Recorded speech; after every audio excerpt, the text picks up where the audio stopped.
안녕하세요. DJ 라니입니다. 오늘의 사연 시작해 보겠습니다.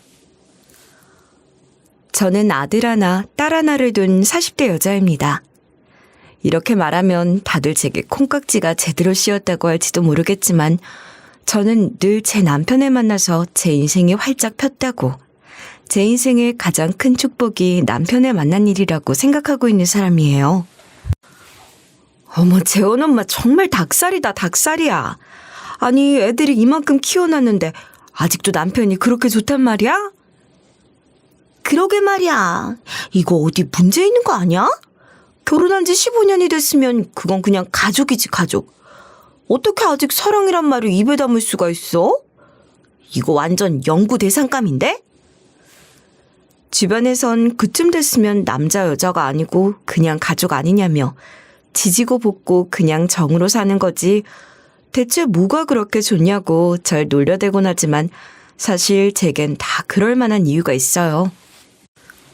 사실 저는 결혼 전 다른 사람들처럼 가족이란 울타리에서 보호받고 자라지 못했어요. 부모님이 없는 고아였던 건 아니에요.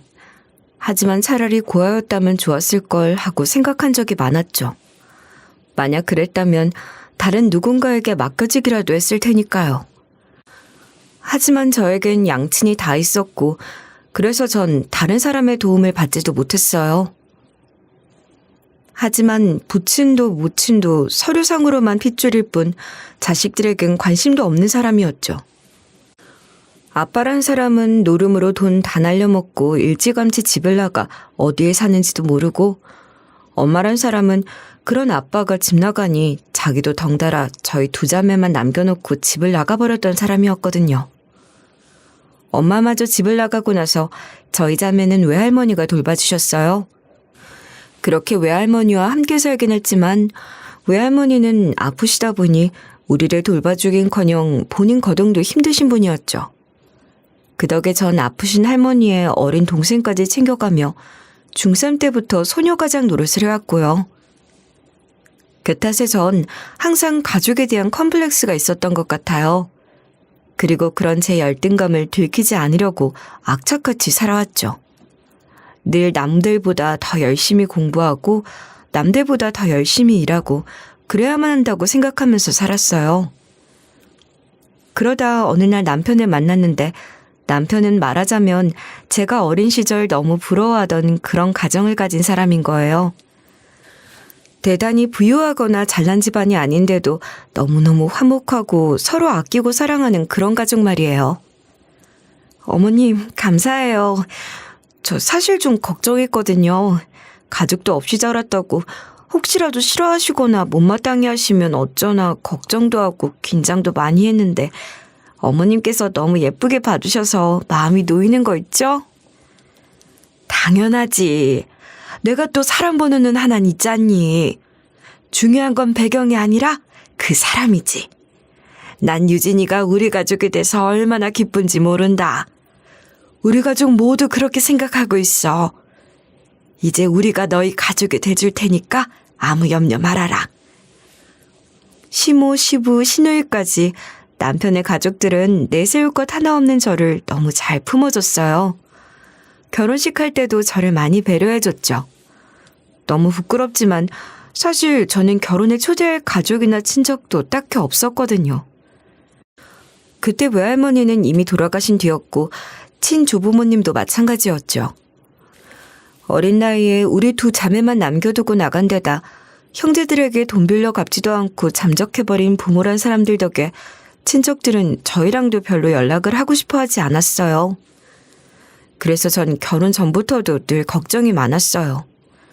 결혼식 하면 부를 친척도 별로 없는데 사진은 어떻게 찍어야 되나, 입장할 땐 누구 팔짱을 끼고 들어가야 하나. 우리 며느리 손은 내가 잡고 들어가면 안 되겠니? 난 결혼식 할 때 딸내미 손잡고 걸어가 들어가 보는 게 늘 소원이었다. 그런데 우리 딸은 저러고 결혼 안 한다고 하니 기회가 없을 것 같아서 말이야. 남편이 그런 제 사정을 잘 전달했는지 시부가 제 팔을 끼고 입장도 해주고 일부러 저를 배려해 작게 결혼식 하자며 아주 가까운 친척들만 부르고 제가 혹시나 마음 상하지 않게 그런 부분까지 배려해주는 집안이었죠. 15년 넘게 함께 살면서 저희 남편과 저는 싸워본 적도 별로 없었어요. 성격이 급한 제가 와다다 쏘아붙여도 남편은 함께 맞받아치는 대신 늘 느긋하게 당신 말도 일리가 있다며 조곤조곤 짚어주는 사람이라 싸움 자체가 성립이 안 되는 거예요. 어린 시절부터 어른들 상대하며 살아오다 보니 싸움닭이 돼버린 제가 남편을 만나고는 아주 순한 양이 됐다는 말을 들을 정도였으니 말 다 했죠 뭐. 오늘 저녁 엄마 말고 아빠가 해주면 안 돼? 맞아. 나 아빠가 만들어주는 피자 먹고 싶은데. 니들? 맨날 아빠가 만든 것만 좋아하고 엄마 진짜 서운하려 그런다? 미안 엄마. 근데 아빠가 만들어주는 게 더 맛있는 걸 어떡해. 원체 가정적인 데다 결혼 전부터 조카들을 유난히 예뻐했던 남편은 육아에도 적극적으로 참여하는 사람이었고 오히려 저보다도 훨씬 아이들 케어하는 것도 잘했어요. 그 덕에 아이들은 다른 집들도 다 아빠가 해주는 밥이 더 맛있고 아빠가 더 청소며 집안일을 잘하는 게 당연한 줄 알고 자랐고요. 여보, 고마워. 정말 고마워. 갑자기 무슨 소리야, 간지럽게. 오늘 문득 애들이랑 당신이랑 같이 있는 걸 보는데 눈물이 찔끔 나는 거 있지. 사실 난 어린 시절에 늘 그런 생각을 했었거든. 나는 왜 이렇게 박복할까? 왜 이렇게 운이 없을까? 다른 애들은 다 가진 그 흔한 정상가족 하나도 왜 나한텐 허락되지 않는 걸까? 세상은 왜 나에게 이런 시련을 주는 걸까? 그렇게 늘 원망만 하면서 살았던 것 같아. 근데 지금에 와 생각해보면 뒤늦게 모든 행운을 다 몰아주려고 그랬나 봐. 그때 못 받았던 복을 이제야 다 받나 봐. 당신 덕분이야. 당신 덕분에 나한테 이런 가정이 생겼어. 서로 맞벌이하며 많지는 않지만 차곡차곡 저축해 나가고 아이 둘도 대단히 똑똑하거나 뛰어나진 않지만 착하고 바르고 건강하게 잘 자라주고 저에겐 큰 걱정도 시련도 없었어요. 그런데 결혼 14주년이 되던 해 저희 가정이 처음으로 크게 흔들리는 일이 벌어지고 말았습니다. 엄마, 제발요. 제발. 태준이네 가족이 나 꼭 오라고 했단 말이야. 직접 초대도 해줬는데 안 가면 그건 예의가 아니잖아. 안 그래? 그럼 할머니 생신은? 그건 초대 안 받았어? 우리 다 같이 할머니 생신이라 모여 식사하기로 했는데 너만 빠지는 게 말이 되냐고. 어차피 할머니 생신은 수요일이잖아. 내일은 그냥 가족들끼리 모여서 식사만 하는 거고. 우리 학교랑 할머니 집이랑 더 가까워서 맨날 거기 들렀다 오는데 수요일에 내가 할머니 집에 가서 축하드린다고 하면 되잖아. 응? 엄마 제발. 그러니까 내일은 그냥 물놀이 다녀오게 해줘. 너 왜 이렇게 때가 늘었니? 응? 전엔 생전에 안 그러더니. 됐어. 그냥 보내줘. 이 녀석 말대로 엄마야 늘 자주 보는데 뭘. 시모 생신기념 가족끼리 식사를 하는 자리에서 빠지고 친구 가족을 따라 물놀이를 다녀오겠다는 아들을 좀 나무랐고 결국 아들 말을 들어주게 됐지만 이후 내내 마음이 찜찜했죠. 그런데 그게 예상치 못하게 천만다행스러운 일이 된 거예요. 다름 아닌 교통사고 때문이었죠. 가족 식사를 마치고 다녀오던 길에 남편과 저, 딸, 저희 세 식구가 탄 차가 졸음운전 트럭에 부딪히면서 일가족이 한꺼번에 사고를 당하고 말았던 거였어요. 아들이 그 자리에 없었던 게 천만다행이었던 이유는 사고가 나면서 운전석과 그 뒷좌석이 제일 크게 피해를 입었기 때문이었죠. 운전석 바로 뒷자리는 늘 저희 아들이 타던 자리였거든요. 만약 이 뒷자리에 누군가 탑승했다면 아마 그 자리에서 즉사했을지도 모릅니다. 천만다행이네요. 불행이 닥친 와중에 너무 다행스럽고 감사한 일이 아닐 수 없었죠. 하지만 어쨌거나 나머지 세 식구는 교통사고 후유증으로 한동안 입원을 해야 했고 가장 크게 다친 건 저희 남편이었어요. 저와 딸이 탄 오른쪽까지는 직접적으로 해당 사고 차량과 부딪힘이 없어 몇 주짜리 골절과 타박상 정도에 그쳤지만 남편은 피해가 컸죠. 결국 남편은 장기 입원을 해야 했고 정신적으로도 트라우마에 시달려야 했습니다.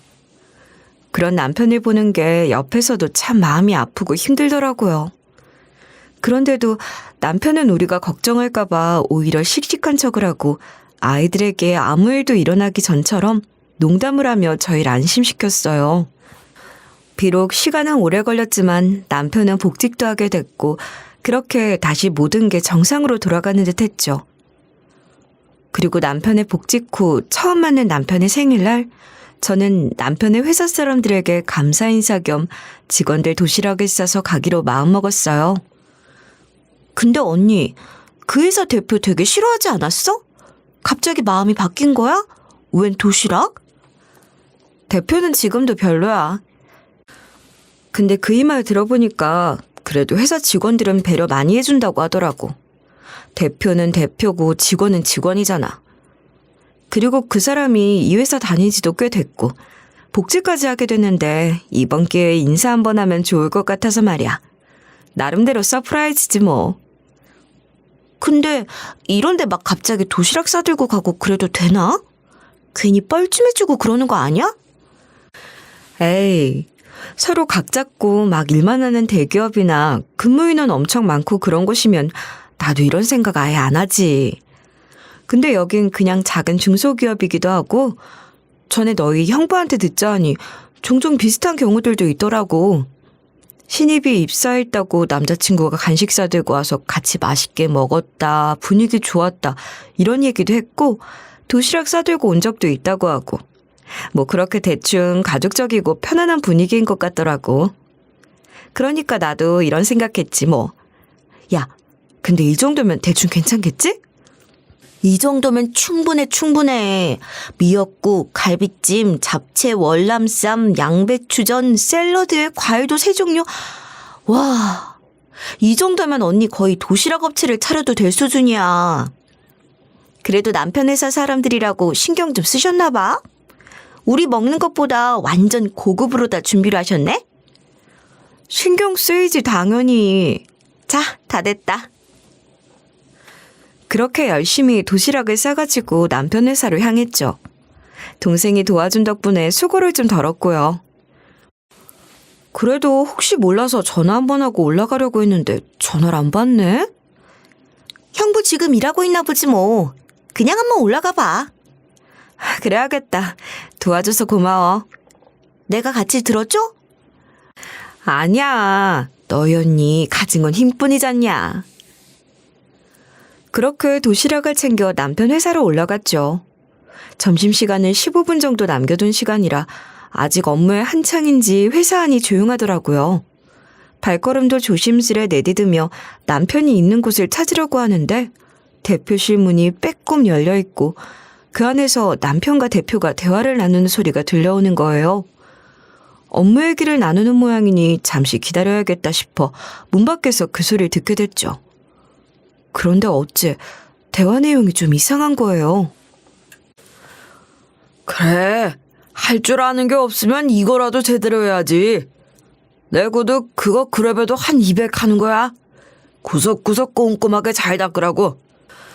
그리고 이런 일 시킨다고 혹시 속으로 궁시렁거릴지도 모르겠는데 그럴 리 없겠지? 아닙니다, 대표님. 궁시렁거리긴요. 양심이 있으면 그러진 않아야지, 최소한. 내가 이런 일이라도 하게 해주는 걸 감사하게 생각해야 할 거 아니야? 아무리 사무직이라고 해도 일이란 게 꼭 앉아서 8시간 내내 컴퓨터만 쓰는 게 가능해 어디? 일하다 보면 다리 필요한 일이 얼마나 많겠어? 근데 다른 직원들이 너 하나 때문에 힘들다고 어찌나 호소를 해야 되는지 솔직히 막말로 너 같으면 안 그러겠냐? 생각을 해봐라. 그러고 휠체어 신세 지는 놈 하나 옆에 있으면 내내 신경이 쓰이지.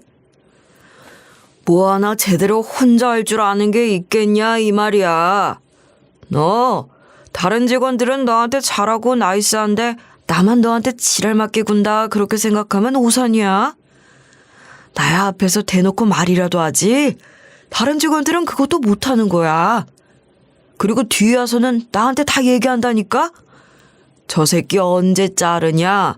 불편해서 같이 못해 먹겠다 그런다니까?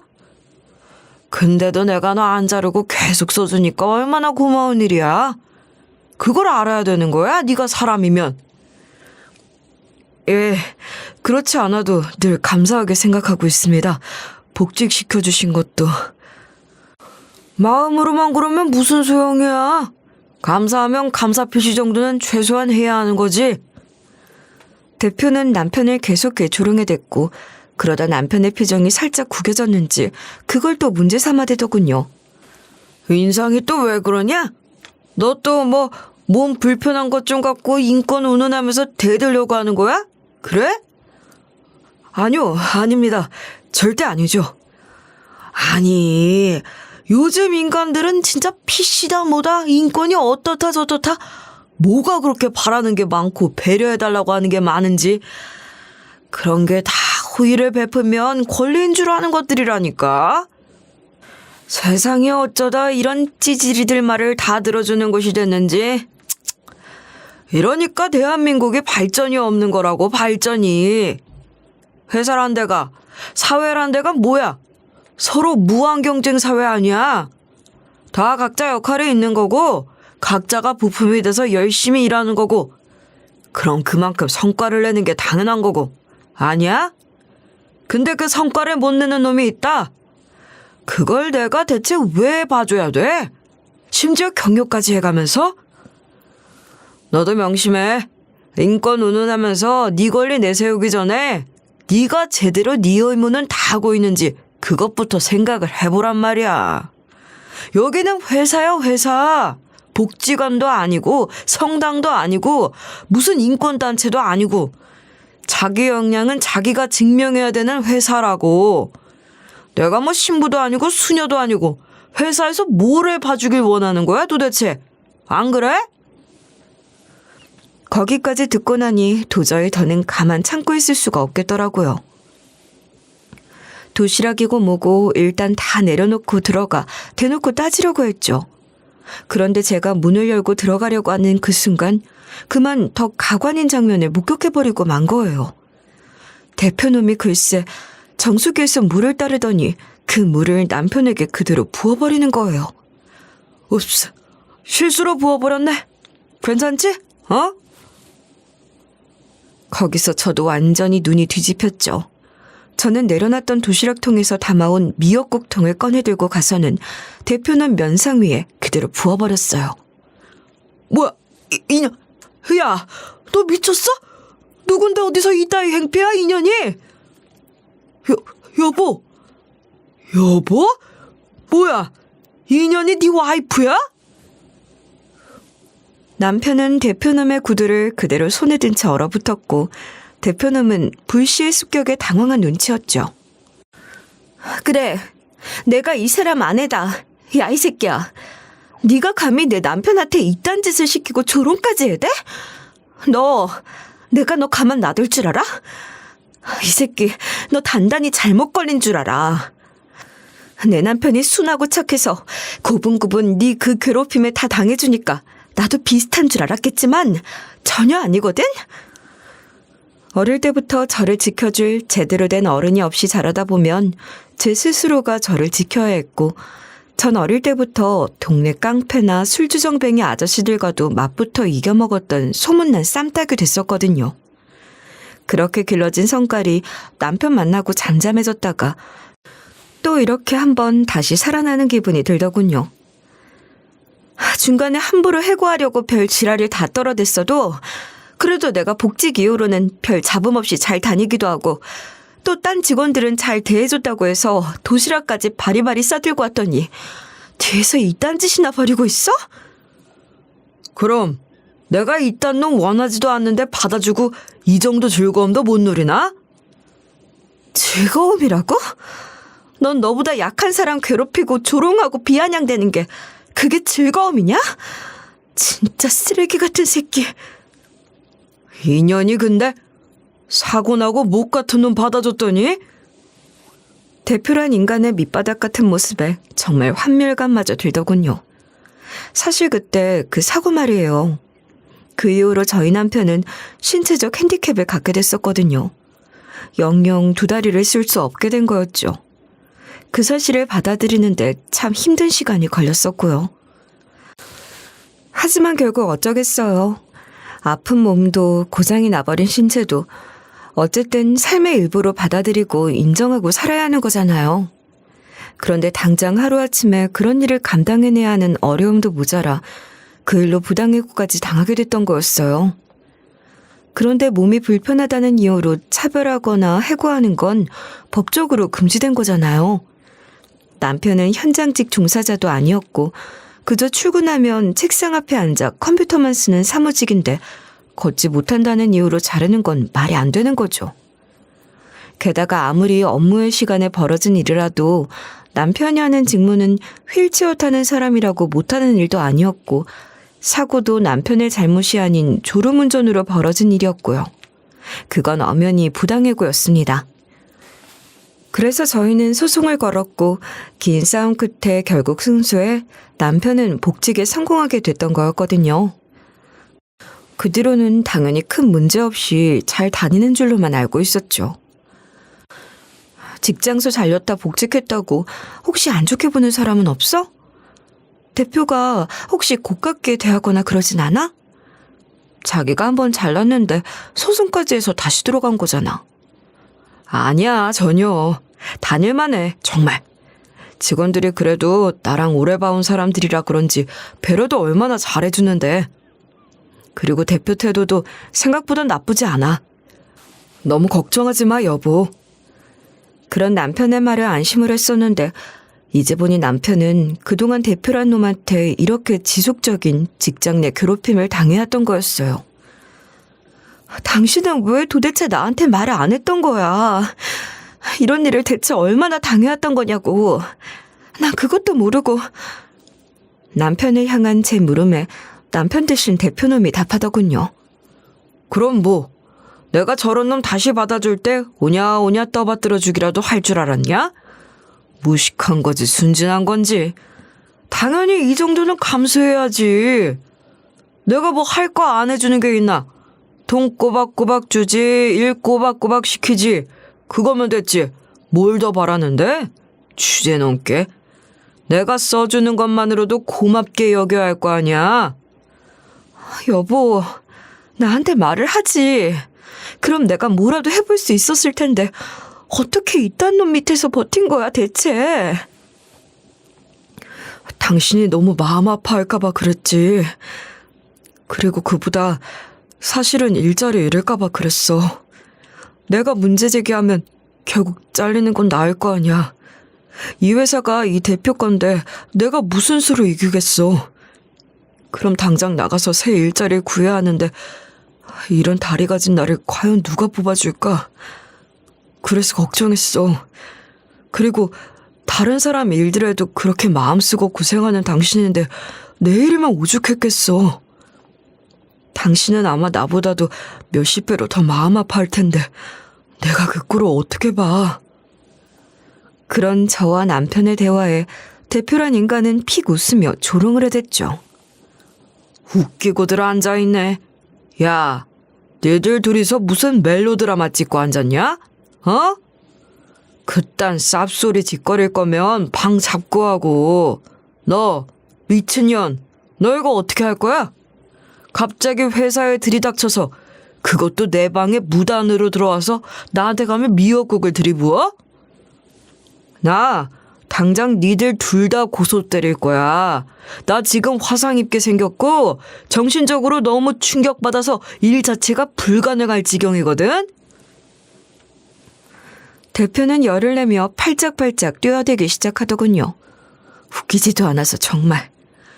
저는 생지랄해야 되는 대표놈을 보며 전화를 한 통 걸었죠. 난데 내가 지금 여기 사례에 딱 들어맞는 회사를 하나 찾았거든? 그리고 역대급인 놈도 하나 발견했고.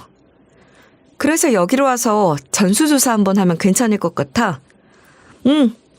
내가 주소는 문자로 보내줄게. 웃기고 앉았네.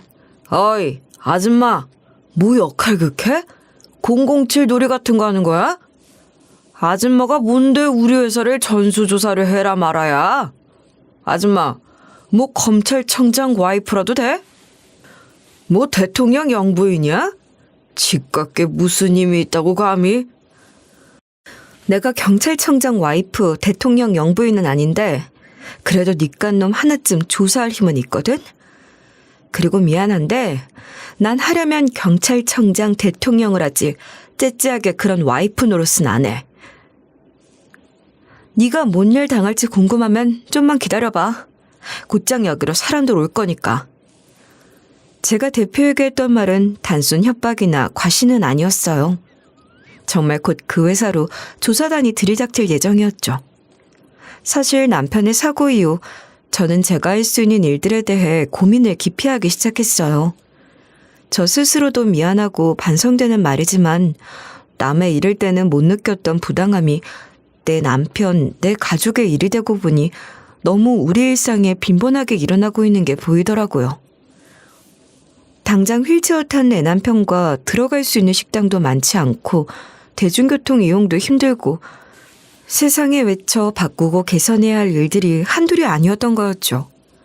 결국 전 기존에 하던 일을 그만두고 사회적 약자들의 복지를 위해 노력하는 시민단체에서 일을 하게 됐고 현장에서 시위도 하고 많은 노력을 했죠. 그렇게 일을 하기 시작하면서 상담도 많이 하고 현장 조사도 많이 다니고 그러다 보니 별별 부당한 일들을 목격도 많이 하게 됐고요. 그런 열뻗치는 일들을 보게 되면 항상 집에 와서 남편에게 말하곤 했었죠. 아니, 세상에 이렇게까지 억울한 일들이 많이 이뤄지고 있는 줄은 나 정말 몰랐어. 너무 화가 나고 답답하고 진짜 미칠 것 같아. 이번에 우리가 담당하게 된 케이스는 어떤 줄 알아? 이 여자분 경우엔 전국에 지부까지 있는 큰 회사 직원인데 상사한테 부당한 언행도 당하고 차별도 당하고 근데 결과적으로 어떻게 처리가 되는 줄 알아? 이 직원이 중징계를 받았어. 6개월이나 정직당한 거라고. 아니 무슨 이런 경우가 다 있어? 진짜 수법도 너무 교묘하고 못해 처먹은 거 있지. 그 직원은 그런 차별에 참다 못해 겨우 맞선 건데 그걸 폭언이니 근무지 이탈이니 하는 죄들로 뒤집어 씌워서는 중징계를 때려버린 거지. 이번 케이스도 너무 화가 나서 이거 끝까지 꼭 싸울 거야 우리. 여보, 세상엔 왜 이렇게 부당한 일들이 많이 일어나는 걸까? 그리고 내가 지금까지 그런 일들을 모르고 아니 외면하고 살았다는 사실도 너무 부끄럽고 창피해. 제가 그런 얘기들을 하면 남편은 항상 함께 화내주기도 하고 저를 달래주기도 했죠. 그리고 한편 좋은 단체에서 일하다 보니 좋은 사람들도 많이 만나게 됐어요. 유진아, 나 이번에 구의원 한번 도전해보려고. 진짜? 너무 잘 생각했어. 오래 고민하더니 결국 용기 냈구나? 사실 좀 두렵기도 하고 잘할 수 있을까 걱정도 됐는데 사실 이런 복지 쪽 일을 우리보다 더 잘 알고 잘 소통할 수 있는 사람이 또 누가 있겠어. 국회의원만큼 막강한 힘을 갖진 못해도 구의원이 되면 더 면밀하게 사람들과 소통하고 직접적으로 지방의회에서 의견을 행사할 수 있겠더라고. 그러다 보면 우리가 백날 운동하고 시위하고 요청하고 요구하고 그렇게 묵살당하는 것보다 더 직접적인 도움이 될 수도 있을 테고. 그래서 용기 내보기로 한 거야.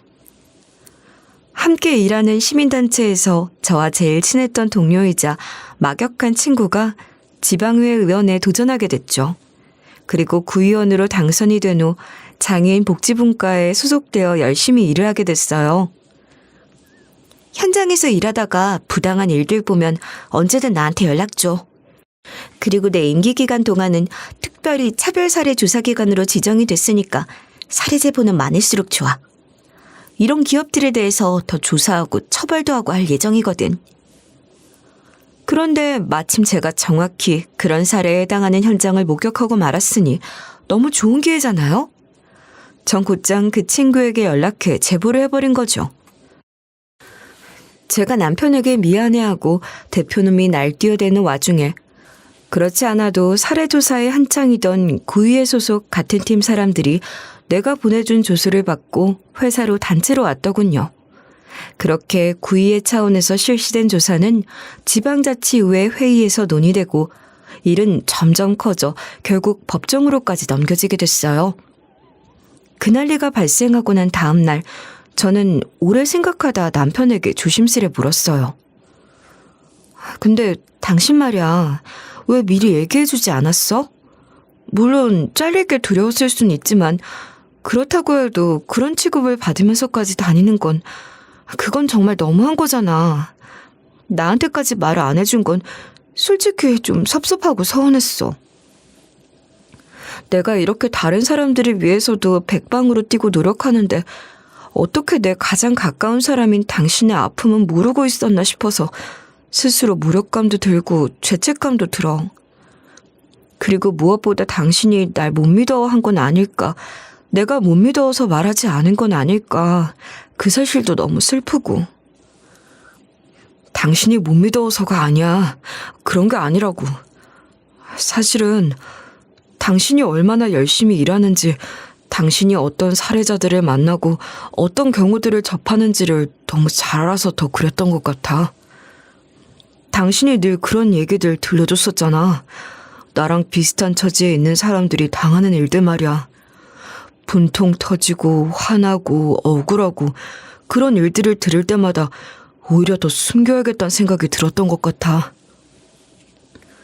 이를 키우면 오히려 손해보는 건 약자구나. 어차피 이 세상은 냉정하고 잔인한 곳인데 무슨 정의 구현을 바라고 무슨 희망을 품을 수가 있겠나, 그런 생각이 들었던 것 같아. 그래서 더 말하지 못했던 거야. 절대 당신을 못 믿어서가 아니야. 그건 절대 아니야. 그 말을 들으니 마음이 너무 찢어지게 아프더군요. 저는 정의감에 불타했던 일들이고 화가 나고 마음이 아파했던 말들인데 다시 생각해보니 그런 내 말들이 남편에겐 오히려 부담으로 다가왔었던 거였어요. 부당한 일을 당하고 거기에 대응해도 제대로 처벌받기는커녕 일자리를 잃게 되거나 괴롭힘만 더 심해지는 경우들에 대해 많이 듣게 되면서 남편은 그래, 나만 좀 참으면 되는데 뭘 하고 생각하게 됐던 거예요. 나도 되들어도 봤어. 근데 돌아오는 건 더 견디기 힘든 말들, 더 견디기 힘든 모욕들이었어. 결국 그냥 체념하게 되더라. 그게 답이라는 걸 자꾸만 배워갔던 날들이었던 것 같아. 만약 내가 멀쩡하게 걸어다닐 수 있었다면 그렇게 당하지 않았겠지만 내 스스로 내가 못났다고 생각이 들고 이곳에서 정말 내가 1인분을 할 수 있는 사람인가에 대해서 내 자신에게 확신이 안 서니까 자꾸 그런 가스라이팅에 지배당했던 거야. 대표 그 사람한테도 그렇게 당할 수밖에 없었던 거고 결국 그렇게 부당한 일에도 순응하는 못난 인간이 되고 말았던 것 같아. 나 스스로도 부끄럽고 창피하지만. 아니야. 그게 왜 부끄럽고 창피해. 그건 당신 탓이 아닌데. 당신은 피해자일 뿐이잖아. 그놈이 잘못한 거고 그놈이 나쁜 거야. 그러니까 제발 당신 탓하지 마. 응? 부당한 일에 점차 길들여지고 그렇게 점점 무기력해지고 무능해진 스스로를 또 자책하기까지 하는 남편의 모습에 어찌나 미안하고 가슴이 아프던지 목이 다 메어오더군요. 아무튼 그러고 나서 그놈이 어떻게 되었는지 그리고 그놈이 그동안 무슨 일을 벌여왔는지 설명해 드릴게요. 이 대표놈 정말 제 생각보다 더 못돼 처먹은 놈이더라고요. 조사는 어떻게 돼가고 있어? 이놈도 완전 전형적인 놈이야. 몸 불편한 사람 고용했다고 국가에서 지원해주는 장려금은 장려금대로 챙기고 그 안에서는 또 차별하고 괴롭히고 이런 파렴치한 놈들 참 많이 봐오는데 어쩜 이렇게 잡아도 계속 나오니? 다들 어디서 똑같은 혼란이라도 받는 건지 뭔지. 근데 있지. 내가 이 일 그래도 꽤 해오면서 느낀 건데 나쁜 놈들 사이엔 한 가지 법칙이 있는데 그게 뭔 줄 알아? 나쁜 놈들의 법칙? 그게 뭔데? 나쁜 짓을 딱 하나만 하는 나쁜 놈은 없다는 거야. 신체적인 약자를 그런 식으로 대하는 회사가 과연 다른 건 정상적일까? 노, 절대 그럴 리가 없지. 좀만 들춰봐도 영 구린 데가 한둘이 아니더라고. 결국 대대적으로 조사가 들어가게 됐는데 아니나 다를까 문제가 한둘이 아니더라. 뭐 각종 지원금 꼴꺽하고 각종 수칙 어기고 임금 체불하고 그런 건 그냥 예사야 아주. 놀랍지도 않지 뭐. 아, 그리고 성차별 행위도 만연하더라. 거기 대표랑 이사란 놈이 아주 사촌지간이더라고. 근데 여자 직원들 상대로 모욕적인 언행도 일삼았던 거 있지? 자기들 방으로 불러서는 은근슬쩍 기분 나쁜 농담하고 거기에 이의 제기하면 난 농담으로 한 말인데 왜 그렇게 예민하게 구냐. 그렇게 해서 사회생활을 어떻게 하겠냐 하면서 어린 사람들을 완전 가스라이팅 하려고 하고. 그리고 진짜 못된 게 뭔 줄 알아? 이 대표랑 이사랑 서로 사촌지간인 걸 나머지 회사 사람들은 전혀 모르고 있더라고. 그래서 이사한테 당한 여자 직원이 대표한테 가서 그걸 그대로 이르잖아? 그럼 대표놈은 바로 이사랑 내통해서 그 여자 직원을 더 타겟팅하는 거야. 그러니 누가 거기서 버티겠어. 결국 그 둘한테 계속 당하다 제발로 나가는 거지 뭐. 와, 진짜 상상 이상의 나쁜 새끼들. 그럼 그놈들 신고한 사람은 없었어 그동안? 왜 없었겠어. 근데 뭐 증거랄 것도 없고 그래서 매번 제대로 조사조차도 안 된 모양이더라. 그리고 최근에는 아예 고소를 했다가 고소 취하는 적이 있는 거야.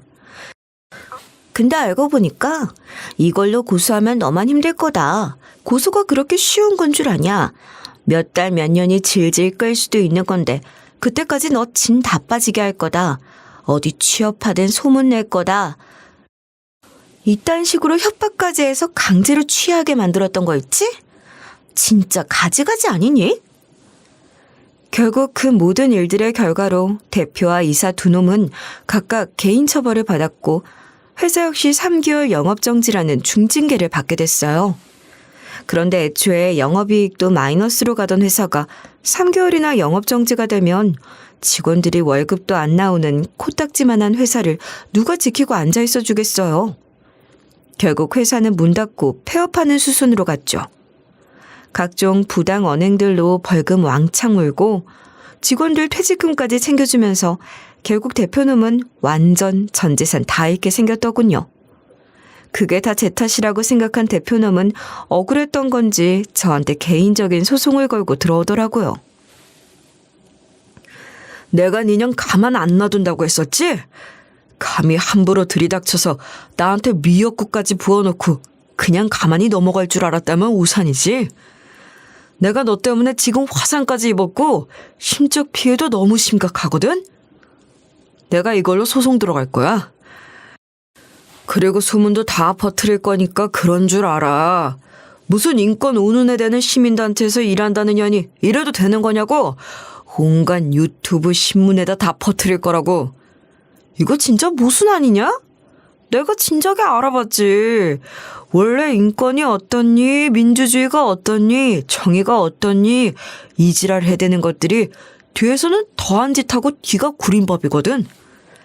이딴 짓하고 무사히 살 수 있을 줄 알고 안일하게 생각했나 본데 내가 니년 민낯을 까발려줄 테니까 그런 줄 알아. 시민단체니 뭐니 이딴 위선적인 짓거리하고 돌아다니면서 뒤에선 사람 괴롭히고 화상까지 입히는 년이라고 동네방네 다 떠들고 전국에서 얼굴을 못 들고 다니게 해줄 테니까.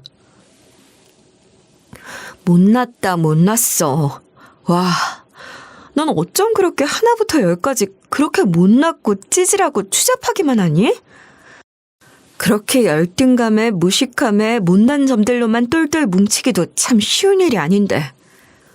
너 지금 말 다 했냐? 아니, 다 못했다. 야, 네가 화상을 입어?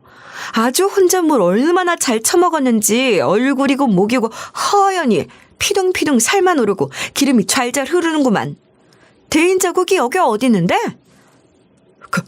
그렇게 드러나는 자국이 있어야만 화상인 줄 알아? 내 얼로도 화상을 입는 거라고.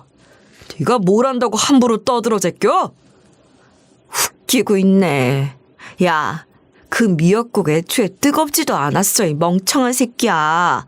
뭘 따지려면 제대로 준비나 하고 걸고 넘어져.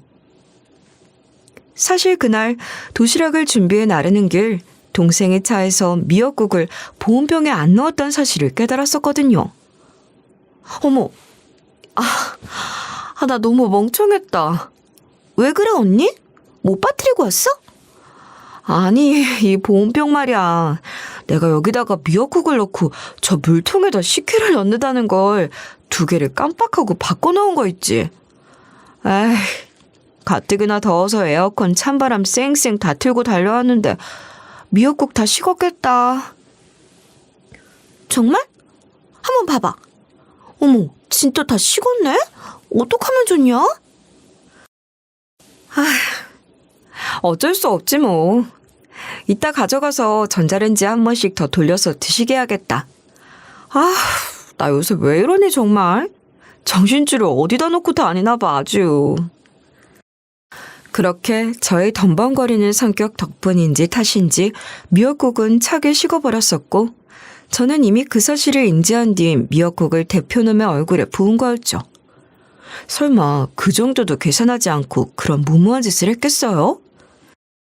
사람 얼굴에 팔팔 끓는 뜨거운 걸 들이부었다가 무슨 꼴을 당하라고요. 아무리 나쁜 놈이라고 해도 그런 짓은 할 리가 없잖아요. 그게 차가운 미역국이었다는 증거가 있어? 난 그때 분명히 팔팔 끓는 뜨끈뜨끈한 미역국을 뒤집어 썼던 걸로 기억하는데? 그때 그게 뜨끈뜨끈 끓는 거였으면 넌 이미 내 앞에서 이러고 서 있지도 못했어야지. 그리고 증거? 증거 있지. 아주 정확하게 녹음된 블랙박스 내용이 아마 찍혀있을 텐데. 소송 한번 걸고 들어와 봐. 내가 법정에서 그걸 증거로 틀어줄 테니까. 결국 제 방화의 대표놈은 꾀갱하고 고소를 진행하지 않았고 대신 제가 역으로 고소를 들어갔어요. 사실 그 일이 있기 한참 전부터 뭔가 이상하고 찜찜한 장면이 있었거든요. 여보, 왜 다리에 자꾸 이렇게 같은 빨간 자국이 있는 거야? 무슨 물집 같기도 하고 어디 데인 것 같기도 하고. 혹시 뭐 뜨거운 데 데이거나 그런 거야?